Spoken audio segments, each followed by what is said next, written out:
Hey guys, welcome back to the channel and welcome back to Alan Wake. We're going to continue our playthrough.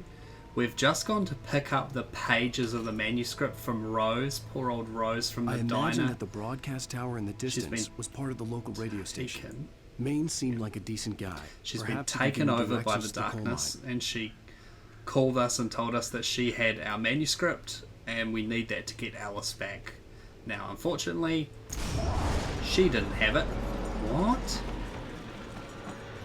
Unnatural shadows clung to the gate. The darkness that was after was trying to Yep, don't touch that. I wouldn't get through with it. So, she drugged us, and then the police showed up. And they just opened fire. There was an FBI agent with them, Agent Nightingale, and he just opened fire on me. So, obviously we ran. And now we're still running. We're going to try and make it to the light now. The light of the radio tower is in the distance, so I'm guessing that's going to be our next. Ooh, yeah, okay. Let's fix that. Cool. Well, here's a torch, so that's nice. Just on for us. Yeah. So, he's been after us, and I'm a fugitive, but I don't actually know why. So, hopefully I haven't done something too bad. It took me a moment to recognize the flashbang grenades. They were an ideal weapon for my situation. Yes, they are. Press RB to throw a flashbang. I can do that.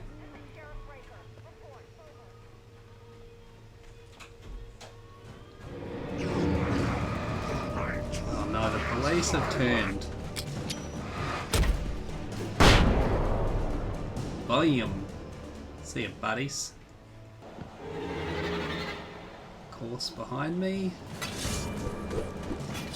Why has the sheriff got a scythe? Boom.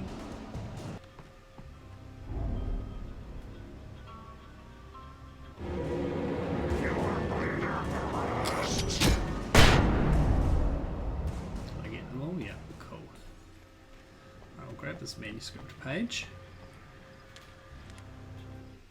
Touched by the dark presence, Rose was lost in a dreamland where everything was drawn in black and gray crayons. The old lady had promised her that all her wishes would come true. She would be Alan Wake's muse. She was smiling so hard it hurt her face. She crushed a bottle full of sleeping pills into the coffee. Deep down inside, she was screaming in terror. Oh, poor Rose. She knew what she was doing, but she didn't have a choice. That's so brutal. Not being in control of your own body, that's so scary. Okay. How many...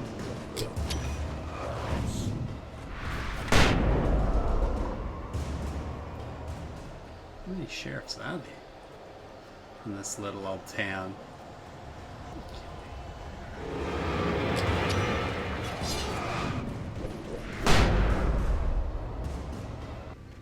See the light of the radio station.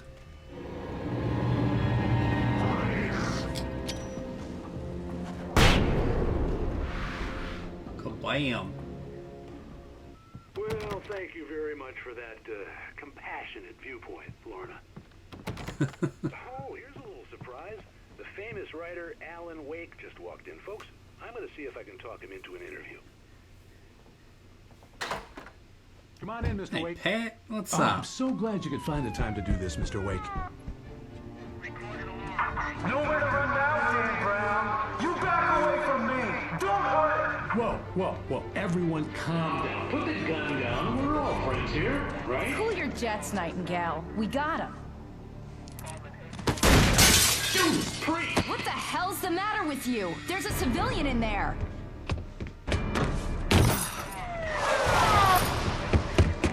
Run. Run, run.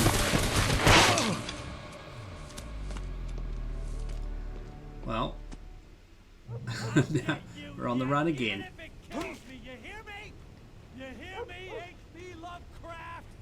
I had fallen off so many cliffs it was ridiculous. That's what you get for naming a book The Sudden Stop. It was probably good I hadn't had the chance to tell Maine where I was going. I'd have to lose the cops and find my own way to the mine. Alright. Nightingale stared through the broken studio window into the dark woods. He turned around, started to walk out, but Maine grabbed his arm. "Young man, you almost shot me. You don't shoot off rounds at people like that. What's the matter with you?" Nightingale shook his arm free, marched out. His cheeks burned with rage and humiliation. You should be humiliated, Nightingale.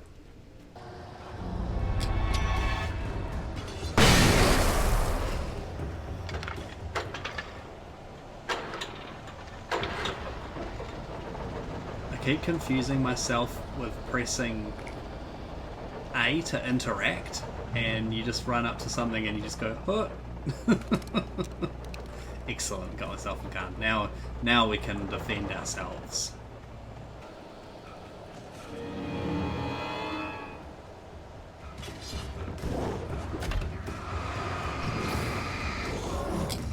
Three bullets left. Ow. Take that.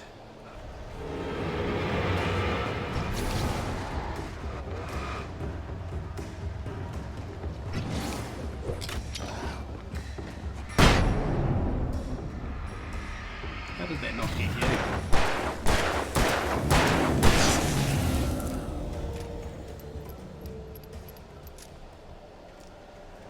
Yeah, definitely missed the shed.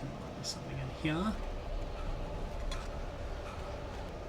Alright, what's going to happen next? Sarah trusted her gut, and her gut said Agent Nightingale was an asshole. He felt wrong, and it wasn't just the smell of stale booze. It was in the way he flashed his badge, pulled rank, the look in his eyes when he wanted answers. Where was Alan Wake? What was this about an accident? Where was his wife? And most importantly, why did she let Wake go? He wouldn't answer her questions. Federal business was all he'd say. Federal business. What have you been up to, Alan?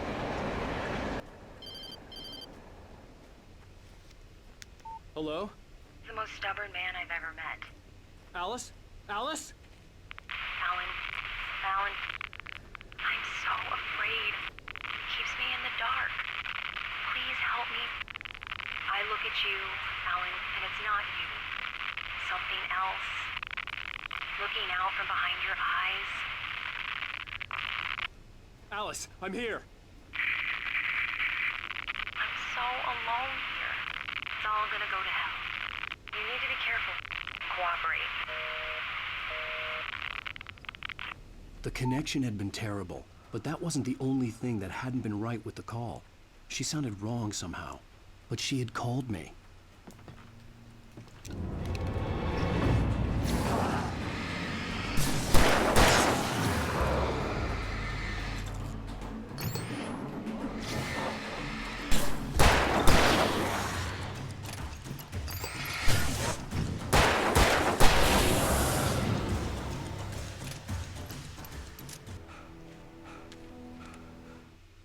The pipe wrenched itself loose from the bridge's steel framework.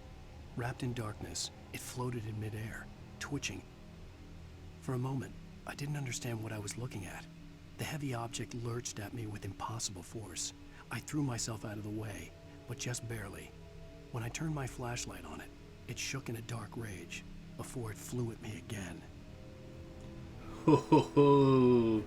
Well, I reckon this is I could the see a railway perfect bridge up ahead, place and to a leave warehouse it. of some sort on the opposite shore. I hoped I could find a car from there.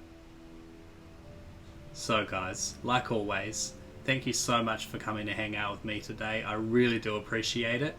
If you're new here, make sure you subscribe so you don't miss out on the next episode of Alan Wake. And we'll catch you in the next one. Ciao.